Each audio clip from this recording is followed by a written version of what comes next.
Assalamualaikum warahmatullahi wabarakatuh. Alhamdulillah wassalatu wassalamu ala rasulillah wa ala alihi wa sahbihi wa man da'a bi da'watihi wastanna bi sunnatihi ila yaumil liqa'i rabbih wa ba'du. Para ajengan, para kiai, para guru, para asatiz yang tak dapat saya sebutkan satu persatu, insyaallah semuanya dimuliakan Allah Subhanahu wa taala. Bapak-bapak, ibu-ibu dari kantor Kementerian Agama, wali santri, bil khusus tentu saja adik-adik saya yang akan berangkat ke Al-Azhar Kairo Mesir, yang detak jantungnya sejak beberapa hari ini memang tidak normal seperti biasanya. Ustadz Ramdan sampai di Mesir tahun 2007.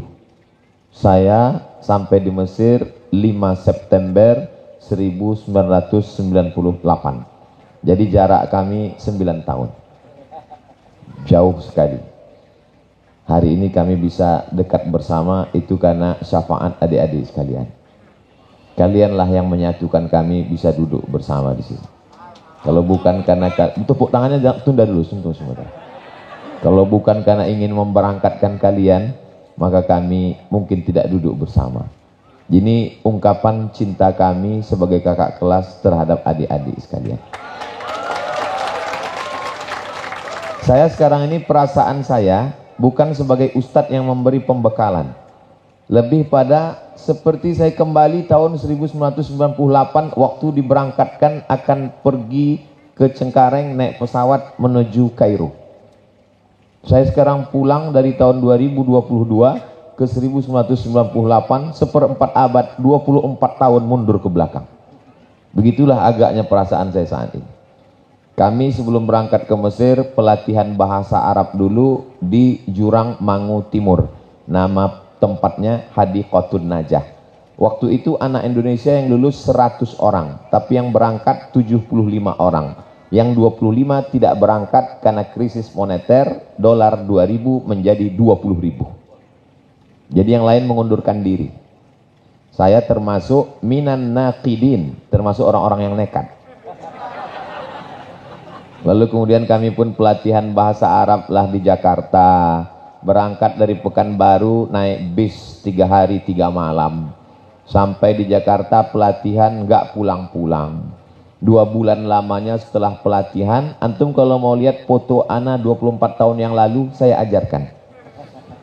Caranya tulis di Google, buka www.google.com. Setelah itu tulis di search UAS Jadul. Setelah tulis UAS Jadul, enter. Nanti kelihatan di bawah, scroll turun ke bawah, kelihatan ada orang ganteng 3 orang pakai dasi. Nah, sudah kelihatan? Nah, itulah saya yang tengah. Yang sebelah kiri saya, dia S1, S2, S3, selesai di Al-Azhar, namanya Al-Mukarram Al-Ustadz Dr. Lukman Al-Hakim dari Lombok, Nusa Tenggara Barat. Yang sebelah kanan saya, S1 Al-Azhar, S2 Ma'had Al-Lughah li ghairi natiqina biha di Khartoum, Sudan, dan S3-nya juga di Sudan, namanya Dr. Kiai Haji Afifuddin Dimyati, pimpinan Pondok Pesantren Tahfiz Quran di Peterongan, Jombang, dan sekarang dosen di Universitas Sunan Islam Negeri Sunan Ampel, Surabaya.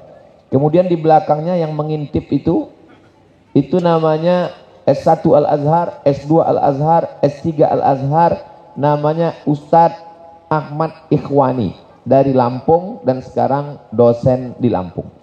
Jadi setelah 24 tahun, keempat-empatnya jadi doktor dan saya yang belakangan. Mudah-mudahan adik-adik nanti bisa lebih cepat daripada kami. Saya udah hampir mati baru doktor.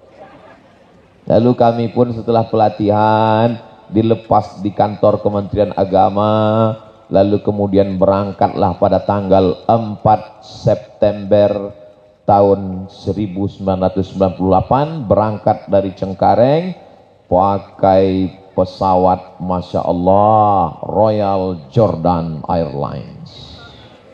Saya pesan ke emak saya, "Mak, jangan buat kenduri selamatan dulu. Kenapa? Takutnya nggak jadi berangkat, nanti aku malu pulang kampung. Nanti setelah aku duduk di pesawat, undang semua tetangga, potong ayam. Setelah yakin mau berangkat, barulah emak saya di kampung buat selamatan. Saya ngancam, kalau sampai dibuat selamatan, saya nggak jadi berangkat, saya nggak pulang kampung. Nah, akhirnya dibuatlah acara selamatan, kami pun berangkat. Transit dulu di Amman, ibu kota Jordania, menginap di Hotel Aliyah. Lalu kemudian ketua rombongan kami tamat gontor, namanya Al-Mukarram Ustadz Jabal Alamsyah, sudah meninggal dunia. Allahumma firlahu warhamhu wa'afihi wa'afu anhu. Sahabat kami baik sekali, luar biasa. Lalu kemudian setelah menginap, pagi-paginya sarapan. Jabalah yang mengetuk pintu. Ayo sarapan, sarapan, sarapan, futur, futur. Sampai di tempat makan tidak ada nasi uduk, tidak ada bubur ayam. Teman-teman semuanya, saya lihat mereka di piring mengambil bulat-bulat seperti terung, warnanya ungu. Saya termasuk orang yang tidak berani ngambil kalau nggak tahu apa yang diambil. Dan mereka ngambil banyak-banyak. Lalu setelah itu mereka buang ke tong sampah. Rupanya buah zaitun pahit. Saya ambil roti yang panjang, kulitnya saya buang, isi yang lembut di dalam saya ambil, saya buat susu, campur gula, saya celupkan, saya makan. Dan mereka semua ngikut saya. Di situ saya ambil pelajaran, yang bisa bertahan itu adalah yang bisa menyesuaikan dengan situasi dan kondisi. Karena kalau antum idealis, antum nggak bisa hidup. Kalau mau nasi uduk, ninggal antum. Lalu kemudian setelah itu kami pun berangkat lagi ke airport, naik pesawat, pakai singlet, pakai baju kaos, pakai jas, pakai kemeja, pakai jas, pakai dasi. Masya Allah. Karena kabarnya ini Mesir sudah musim dingin. September sudah dingin. Begitu sampai di Mesir keringatan, rupanya masih panas. Kami pun disambutlah di Wisma Nusantara. Zaman Ustadz masih Wisma Nusantara nih. Masya Allah, di Abdul Rasul ya. Sampai di Wisma Nusantara disambut, marhaban, selamat datang anak baru. Lalu kemudian naik bis dari airport. Lalu kemudian setelah itu semuanya pengarahan bla bla bla bla bla, tarhib ahlan wa sahlan. Lalu kemudian saya pun pulang. Disitulah kita akan disambut keluarga masing-masing. Dan saya disambut oleh keluarga KSMR, Kelompok Studi Mahasiswa Riau.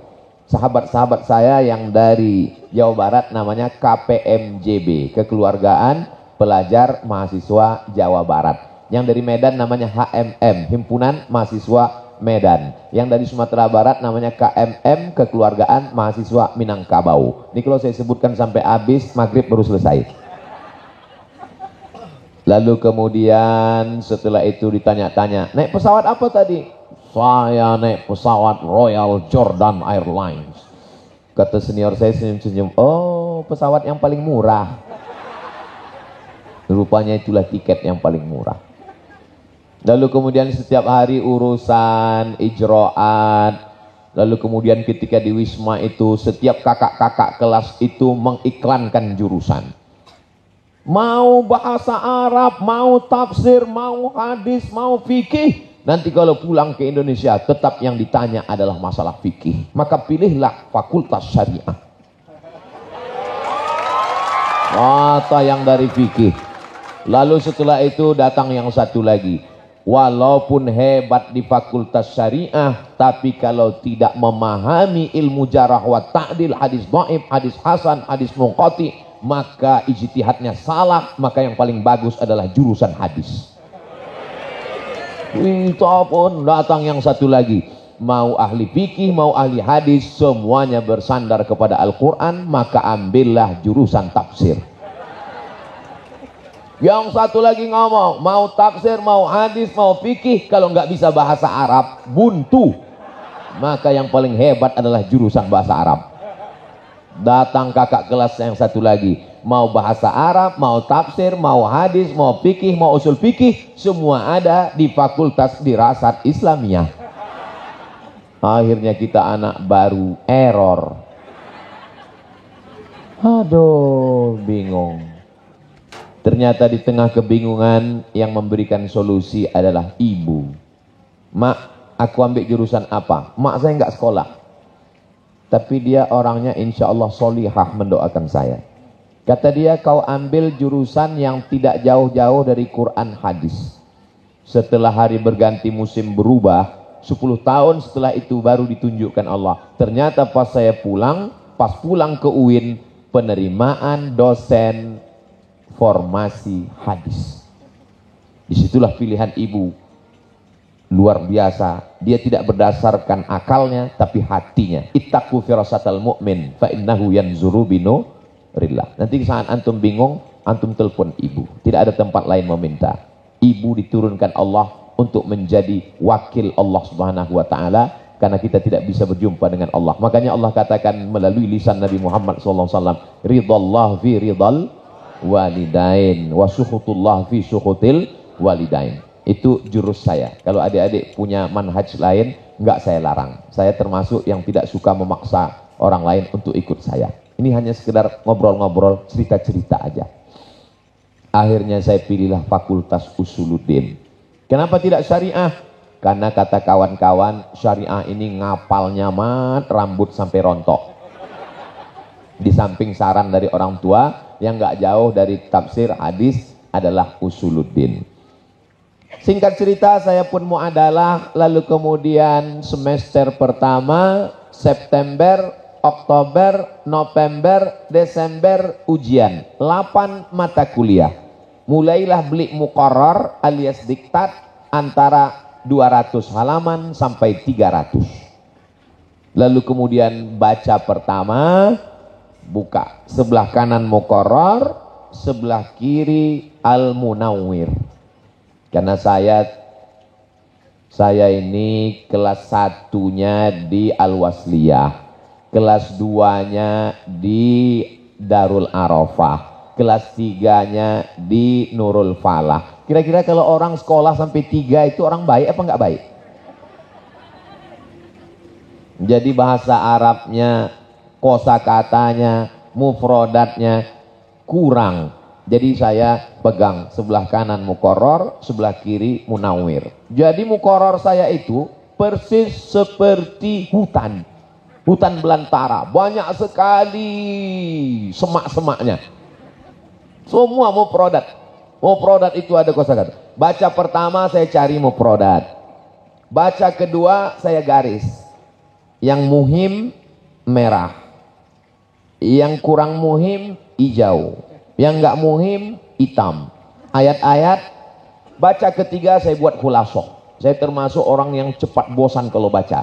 Jadi yang 200 halaman itu saya buat khulasoh jadi 10 lembar. Khulasoh saya tipis dan kecil sekali supaya nggak dipinjam orang. Yang ayat saya hafal, yang hadis saya hafal, yang fatwa ulama saya hafal. Jadi ujungnya itu ila akhirih, ila akhirih, ila akhirih. Makanya kalau kawan-kawan mau minjam, "Mat, ente nggak bawa muqarrar?" Aku baca khulasoh aja. "Boleh kami pinjam?" Silakan. Pas dia lihat, susah. Ila akhirih, ila akhirih. Kitalah yang mengenal diri kita. Karena kalau kita tidak kenal diri kita, tidak tahu halakam ru'un lam ya'rif qadrahu. Saya termasuk orang yang cepat bosan. Tapi kalau saya buat khulasoh, saya bisa bolak-balik. Jadi muqarrar itu 3 kali baca. Baca pertama cari kosakata, baca kedua garis yang penting-penting, baca ketiga buat khulasoh. Kalau saya sudah punya khulasoh, muqarrar saya tutup. September, Oktober, November, Desember ujian, Januari libur, Februari turun muqarrar baru, Februari, Maret, April, Mei, Juni ujian, Juli libur, Agustus turun nilai. Tahun pertama jayyid.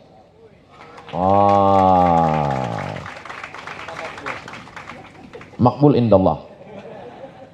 Nilai yang paling tinggi mumtaz. Yang mumtaz waktu itu adalah Ustadz Dr. Saiful Bahri.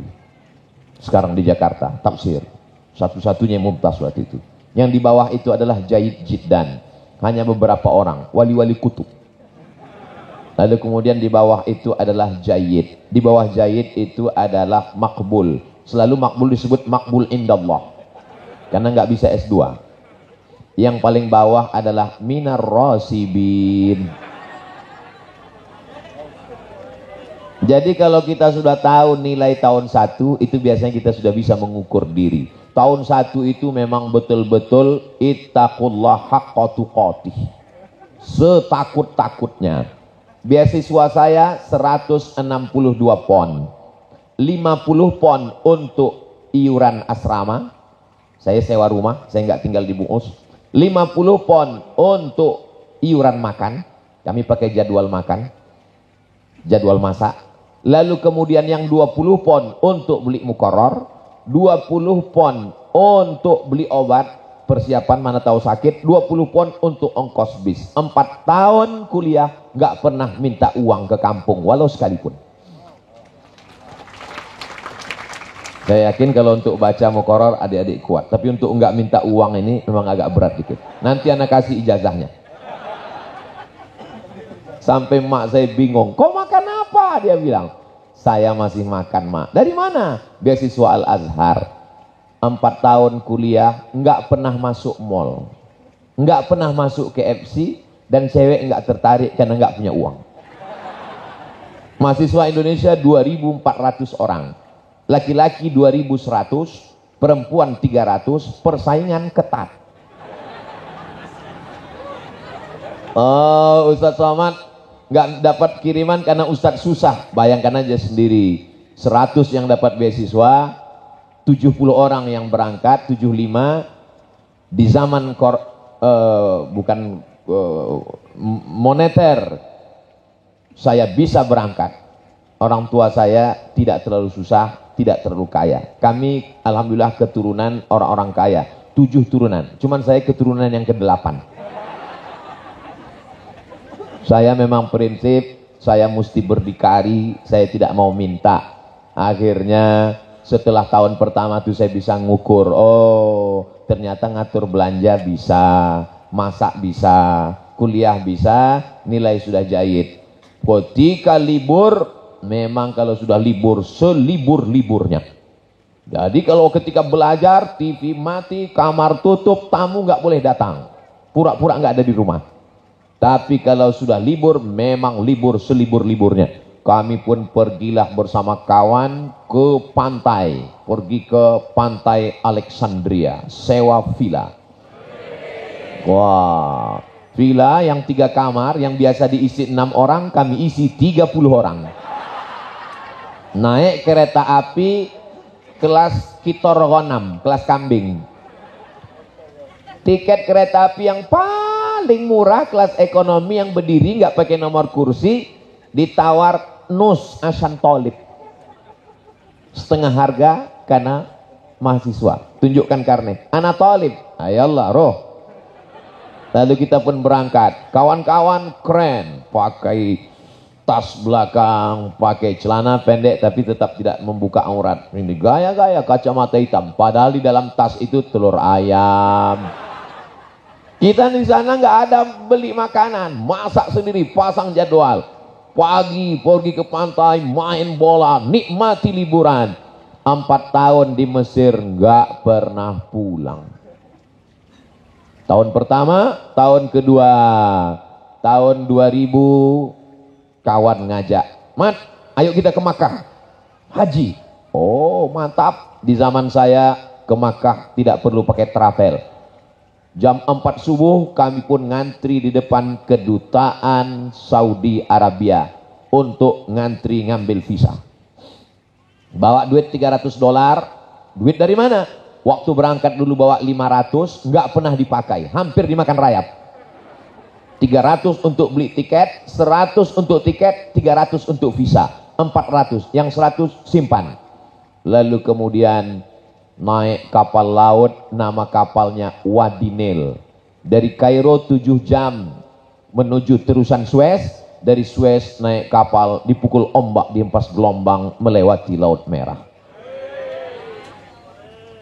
Malam mau berangkat, itu ayam dipotong, dimasak pakai kunyit, dimasak pakai jahe, dimasak pakai garam, setelah itu digoreng kering, kira-kira 3 hari nggak busuk. Nasi itu dimasak pakai air, minyaknya dibanyakin supaya nggak basi. Dibungkus pakai aluminium foil. Dimakan pagi, malam baru lapar. Kenapa? Itu kalau di ronsen kelihatan dia nggak hancur di dalam. Saking kan kerasnya nasi itu, kalau diletakkan ke aluminium foil, kering. Berangkat naik kapal laut.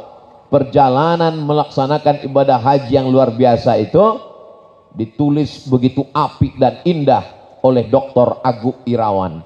Saya kaget membaca bukunya, bestseller, judul bukunya Haji Backpacker.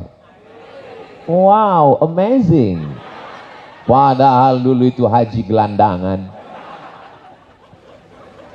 Ala jami'ir rukab, kepada semua penumpang kapal Wadi Nil, supaya mandi dan memakai kain ihram.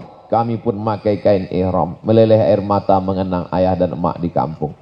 Labbaik Allahumma labbaik, labbaik la syarika laka labbaik, innal hamda wan ni'mata lak wal mulka la syarika lak. Sampai di Jeddah. Dari Rabir tempat berniat sampai di Jeddah. Sampai di Jeddah kami pun naik bis menuju Makkah. Tiba-tiba kawan saya satu, Mat, kenapa? Aku mau batal umrah ini. Kenapa batal? Dapat kerja di Madinah. Jadi nanti kalau aku masuk Makkah nggak bisa keluar lagi, kena checkpoint. Hitung dulu, nanti bayar dam, kerjanya nggak seberapa, potong kambing, habis biaya. Aku puasa aja 7 hari. Sebagian kawan pergi ke Madinah, saya tetap ke Makkah. Sampai di Makkah, tas digantungkan di pagar Masjidil Haram. Alhamdulillah nggak pernah hilang karena isinya nggak ada. Jamaah haji koboi nggak ada makan, nggak ada hotel. Tidurnya di mana? Di rumah Allah Subhanahu wa taala. Masjidil Haram, lantai 3 di atas. Selimutnya karpet Masjidil Haram. Jam 3 sudah datang petugas kebersihan. Roh, haji, kom. Bangunlah, bangun turun ke bawah mau ngambil wudhu di toilet hammam Masjidil Haram. Rupanya banyak kawan-kawan tidur juga di hammam. Saya tanya, ente kenapa tidur di hammam? Lebih hangat, man. Di atas dingin. Sekarang kawan itu gayanya Masya Allah. Tapi kalau ketemu sama saya, akhirnya kami duduk-duduk di depan Hotel Hilton. Hotel Hilton itu menjadi salah satu tempat suci bagi anak Al-Azhar. Kenapa? Disitulah tempat nongkrong. Ketemu dengan kawan dari Maroko, dari Aljazair, dari Tunisia, dari Yaman. Pertanyaan pertama, udah dapat kerja? Sambil megang siwak. Mat, kita dapat kerja. Kemana? Membawa jamaah jadi guide tour. Kemana kita rutenya? Padang Arafah, Musdalifah, Mina, balik ke Makkah. Berapa jam itu? 1 jam. Duitnya berapa? 100 rial. Mantap. Berangkatlah. Bapak Ibu Saudara yang dimuliakan Allah, kita akan menuju Padang Arafah. Di Padang Arafah inilah tempat bertemunya Nabi Adam setelah lama berpisah dengan Hawa. Akhirnya teruslah. Begitu naik ke atas melihat Jabal Rahmah, jamaahnya 1 bis 50, turun tinggal 40. Hilang jamaahnya. Takut ngambil gaji. Takut kena deportasi. Mat, kau udah ngambil gaji? Enggak, aku takut jamaahku hilang. Jamaah 50, kita mau bawa. Kita naik dari pintu ini, yang lain sana, yang lain belanja, yang lain pusing kepala. Akhirnya ngambil. Besok datang kawan saya. Mat, ini 100 rial. Duit dari mana? Jamaah ente itu nggak hilang, cuma naik bis lain. Lalu kemudian sampailah akhirnya wukuf di Padang Arafah. Sampai akhirnya setelah wukuf datang kawan-kawan. Man, ente mau balik ke Kairo? Ayolah balik, ngapain lagi? Kita udah mau kuliah. Ada tawaran, Man. Apa tawarannya? Bagi nasi kotak di airport. Mantap. Gimana kita caranya masuk ke airport? Kita nggak punya pas. Kita masuk ke dalam truk. Masuk ke truk, akhirnya masuk ke airport. Tugasnya tinggal ngasih nasi kotak ke jamaah haji. Satu kloter 300 orang. Kasih. Saya bagi nasi, teman saya bagi minuman botol, teman saya bagi jeruk. Teman saya ini kalau ada anak gadis dikasihnya jeruk 3. Kalau nenek-nenek 1. Kerjanya 12 jam. Sampai akhirnya semua jamaah Indonesia sudah pulang sepi. Barulah kami ke Makkah. Datang kakak kelas. Loh, kalian kok belum pulang ke Kairo? Iya, kami ada kerja di airport. Kalian akan dipulangkan ke Indonesia karena Makkah sudah sepi. Paspor kalian sudah dipegang negara. Pucet semuanya. Sampai di Makkah kami tawaf. Setiap putaran bisa mencium Hajar Aswad karena Makkah sedang sunyi-sunyi, jamaah sudah pulang. Berdoa kami menangis jangan sampai kena deportasi. Rupanya kami kena prank. Memang senior nih kurang ajar. Nah, akhirnya kami pulang naik kapal laut. Sebelum pulang beli tape di Corniche 4. Kenapa? Karena nanti dijual di Kairo. Bebas pajak. Di Jeddah, dijual Kairo dapat duit. Ada yang bawa kunyit, karena di Kairo kunyitnya tepung, maka dibeli. Ada yang bawa saya tak sebut merek mie instan, nanti kalau saya sebut mereknya iklan gratis. Ada yang bawa susu, ada yang bawa santan waktu itu yang dibawa yang laku keras di Kairo adalah santan kara. Kara, saya bingung karanya apa? Rupanya pabrik kara ini di Riau. Di kampung saya diundang ceramah pabrik kara. Karanya apa? Kelapa rakyat. Dulu saya sangka impor dari mana. Lalu kemudian pulang, saya tetap haji, tetap kerja, dapat duit, dan nilai saya di tahun 2 tetap jayid. Lalu kemudian naik tahun 3. Di tahun 3 tetap jahit. Jadi saya juara bertahan. Di tahun 4 muncul godaan yang besar. Namanya TEMUS, tenaga musiman. Setiap kekeluargaan berebut karena jatah anak Indonesia 400 menjadi tenaga musiman. Gajinya satu hari $100. Cukup. Kita waktu itu duit bukan untuk poya-poya, untuk biaya hidup dan biaya kuliah. Otak ini mikir, nanti kalau dapat duit satu hari $100, kerjanya 70 hari, bisa biaya S2, nggak minta ke kampung. Nikah waktu itu belum terpikirkan. Maka saya sekarang heran melihat adik-adik baru semester 1, mau nikah Ustaz. Apa?